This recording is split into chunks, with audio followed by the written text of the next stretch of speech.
नमस्कार मित्रों, कनाद एकेडमी में आपका हार्दिक स्वागत है। मित्रों, साहित्य शास्त्र पर हम चर्चा कर रहे हैं, जिसको दो शास्त्रों को हम साथ साथ लेके चल रहे हैं, साहित्य दर्पण और काव्य शास्त्र।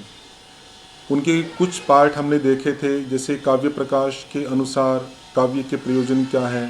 फिर और कक्षाओं में हमने साहित्य दर्पण के अनुसार काव्य के प्रयोजन क्या है, उनके बारे में विचार किया था। आज हम काव्य प्रकाश के अनुसार काव्य के हेतु के बारे में चर्चा करेंगे। तो पहले शब्द को हम समझें कि काव्य का हेतु का अभिप्राय क्या है, कि जो काव्य की संरचना करना चाहता है, ऐसा जो कवि है, तो वो किस किस गुणों के आधार पर अच्छे काव्य की संरचना कर पाएगा, तथा उस अच्छे काव्य के बनने के हेतु क्या है, उनको ही यहाँ पर काव्य हेतु के रूप में कहा गया है। कि यदि ये क्वालिटीज़ आपके अंदर रहेगी तो आप अच्छे काव्य का निर्माण कर सकते हैं। तो पहला फैक्ट तो यही पूछा जा सकता है आपकी परीक्षा में कि आचार्य मम्मट ने काव्य की कितने हेतु दिए? आपके 3 हेतु। मोस्ट इंपॉर्टेंट फैक्ट है आपका। और वे कौन कौन से आपके? सीक्वेंस वाइज अगर देखें तो शक्ति, निपुणता और अभ्यास। अब इनका क्या अभिप्राय है और इनकी क्या महत्ता है, उसको हम देखते हैं। तो शक्ति के बारे में आचार्य मम्मट कहते हैं कि कवित्व का बीज जो संस्कार विशेष है। एक तो व्यक्ति है अभ्यास के माध्यम से, बिना कोई योग्यता के, उसके पास कोई स्वाभाविक योग्यता नहीं है कवित्व की, लेकिन उसके बिना अभ्यास कर करके कविताओं का या काव्य का निर्माण करता है। पर उसके जो काव्य हैं वो उतने श्रेष्ठ काव्यों के अंतर्गत नहीं आएंगे, या बनाए तो काव्य बनेगा ही नहीं। पहले पार्ट तो यही कहा। यदि बन भी गया, कोई तुकबंदी करके, कोई प्रयास करके बन भी गया, तो विद्वत जनों के स्वभाव में वो उपहसनीय होगा, उपहास का पात्र होगा, मतलब वो अच्छे काव्य की श्रेणी में नहीं आएगा। तो यदि कोई व्यक्ति अच्छे काव्य का या ऐसा काव्य की जो लोकोत्तर के अंदर प्रशंसा को प्राप्त हो, उसका निर्माण करना चाहता है, तो उसके अंदर शक्ति होनी चाहिए, साथ वो संस्कार विशेष उसके अंदर होना चाहिए। तो पूछ सकते हैं ये भी प्रश्न कि काव्य के हेतु में जो शक्ति बताया गया है, वो शक्ति का अभिप्राय क्या है? कि संस्कार विशेष, एक ऐसा संस्कार जिसके आधार पर आप कवि बन पाएंगे, जिसके आधार पर आप काव्य का निर्माण करने की स्वाभाविकता रख पाएंगे, वही यहाँ पर शक्ति के रूप में कहा गया है। पहला पार्ट हो गया स्वाभाविक पार्ट।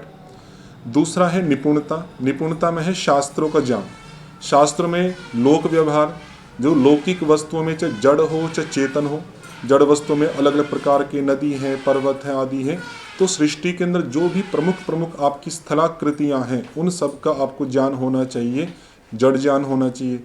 चेतन में जितने भी प्रकार के व्यक्ति हैं, आपका जो चेतन जगत है कैसे कैसे क्रिया करता है, उन सब का ज्ञान होना चाहिए। ऐसे कुछ चीज़ें और लिखी आपकी। ऐसे लिखा आपका कि छंदो शास्त्र, जो आपके शास्त्र आदि हैं, शिक्षा, कल्प, व्याकरण, निरुक्त, छंद, ज्योतिष, उपनिषद है, दर्शन है, क्योंकि प्रसंगवश बहुत सारी चीज़ें हैं जो दार्शनिक है, शास्त्रीय है, वो बतानी पड़ती है, तो उनका भी आपने अच्छी प्रकार से अध्ययन किया हो। फिर आपका बताया आपका कोश आदि जो ग्रंथ हैं, क्योंकि जब काव्य का निर्माण करते हैं तो बहुत सारे शब्दों का आपको बार बार प्रयोग करना होता है। फिर एक ही अर्थ को कहने के लिए भिन्न भिन्न शब्दों का भी प्रयोग करना पड़ता है। यदि कोश का आपको ज्ञान होगा तो अच्छे शब्दों का, जो बहुत बढ़िया शब्द हैं और उनमें भी अलग अलग प्रकार के शब्दों का आप प्रयोग कर पाओगे, तो कोश का भी ज्ञान होना चाहिए। अन्यथा क्या होता है, वो एक ही शब्द की पुनरावृत्ति करता है, जिससे भाषा का जो लालित्य है आपका वो कम हो जाता है। कोश का ज्ञान होने पर वो विभिन्न प्रकार के शब्दों का प्रयोग कर पाएंगे। फिर कला का, जो अलग अलग प्रकार की 64 कलाएं हैं आपके शास्त्रों में, भरतनाट्य शास्त्र आदि में जो दी गई हैं, उन सब कलाओं का भी, चाहे गीत की हो, संगीत की हो, नृत्य की हो, उन सब कलाओं का भी उसको अच्छी प्रकार से ज्ञान होना चाहिए। फिर चतुर्वर्ग कहा आपका कि धर्म, अर्थ, काम, मोक्ष या इनके प्राप्त कराने वाले जो जो शास्त्र हैं, इनका क्या स्वरूप है, उन सब का भी अच्छी प्रकार से ज्ञान होना चाहिए, जिससे हम काव्य के प्रणयन के समय पर उन चीज़ों को अच्छी प्रकार से बता सके या उनको प्राप्त करा सके।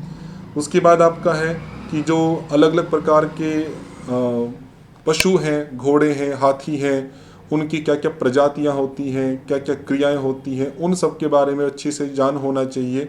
जितने भी आपके जीव जंतु हैं, जितने भी अस्त्र शस्त्र खड्ग इत्यादि हैं, उनका भी ज्ञान होना चाहिए। अर्थात उन शास्त्रों का अध्ययन करें जिनसे इन सब का अच्छे से ज्ञान हो। तो जितना अच्छा ज्ञान होगा, आपका जो काव्य बनाने का जो विषय है उतना ही विस्तृत होगा, उतना ही स्पष्ट होगा, तो उससे काव्य बनाने में आपको निपुणता आएगी। ये एक मेन पार्ट आपका दूसरा हुआ। तीसरा पार्ट अभ्यास, कि आपके पास स्वाभाविक कवित्व शक्ति भी है, संस्कार भी हैं आपके, आपने विभिन्न शास्त्रों का पर्यालोचन भी किया है, उनको आपने अच्छे से पढ़ा भी है, लेकिन फिर भी यदि आप बार बार काव्य बनाने का अभ्यास नहीं करेंगे तो कहीं ना कहीं काव्य के बनाने में निपुणता या उतनी कुशलता नहीं आ पाएगी, उसमें कुछ ना कुछ कमी आपको दिखाई देगी। इसलिए जो जो श्रेष्ठ कवि हैं, जो काव्य के बहुत अच्छे जानकार हैं, कुशल हैं व्यक्ति जो निर्माण में, तो उनके सानिध्य में रहकर आप भी काव्य का निर्माण करो, पुनः पुनः करो। तो पुनः पुनः अभ्यास करने से कुछ गलतियां होंगी, तो वहाँ पर जो आचार्य होंगे जो काव्य का निर्माण करने वाले हैं वो आपको बताएंगे और सूक्ष्म से सूक्ष्म गलतियों का निवारण करने का उपाय बताएंगे। तो उनके आधार पर अभ्यास किया जाएगा, तो अभ्यास करने से आप अच्छे काव्य का निर्माण कर सकते हैं। तो यहाँ पर आचार्य मंबट ने 3 हेतु यहाँ पे रखे हैं। आप में स्वाभाविक की शक्ति हो, ये शक्ति होगी, ये संस्कार रूप में है, ये ज्ञान रूप में है कि विभिन्न प्रकार के जो चराचर रूप में या शास्त्रों के रूप में जो ज्ञान है वो होना चाहिए, उनकी निपुणता अच्छी प्रकार से। और तीसरा है इन सब के आधार पर आप बार बार शास्त्र का या काव्य बनाने का अभ्यास करो। यदि 3 का यदि आप पालन करते हो, इन 3 को यदि ग्रहण करते हो, तो आप बहुत ही श्रेष्ठ काव्य का निर्माण कर सकते हैं। ये सब आपका विषय रहा। और एक एक शब्दों में कहें तो शक्ति है, संस्कार विशेष, निपुणता है, लोक और शास्त्रों का ज्ञान, लोक व्यवहार और शास्त्रों का ज्ञान, ये दूसरा पार्ट हुआ। और अभ्यास आपका काव्य रचना में पुनः पुनः प्रवृत्ति, ये 3 पार्ट आप इसके साथ में जोड़ के रख सकते हैं। तो आज की कक्षा में इतना ही रखेंगे, बाकी के जो विषय हैं वो आगे करेंगे। ओम शम।